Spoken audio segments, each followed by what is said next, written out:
We've been calling it the house on Taos, which is kind of cheesy, but our in-house house on Taos. But the general concept, it's a large lot, so it's actually a double-size lot for typical Dallas-size lots. So what we did is tried to push the buildings. We tried to create a compound of buildings as such, and so we pushed the buildings to the outside as far as we could to create an inner courtyard. And so it becomes actually a series of 5 different buildings that are connected with glass corridors. Kind of the public space in the front and then a private kind of 2-story block of bedrooms in the back.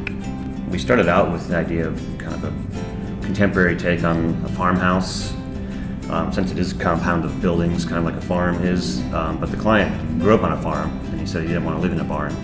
And so the iconic, typical house structure morphed into what it is now, and it's kind of almost like a folded plane. Bent plate kind of idea. The main portion of the house kind of turns its back on the street, on its neighbors, and it's more solid because of the roof cascading down. And then conversely on the courtyard side, it's all glass all the way around.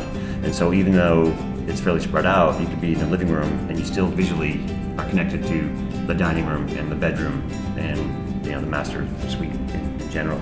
So you still feel connected in a much smaller space, even though it's spread over the whole lot. Mm-hmm. Yeah. It becomes a nice surprise, I think, when you walk in the door. Yeah. It's something that you're not expecting from the front. You don't realize that it's so open in the back.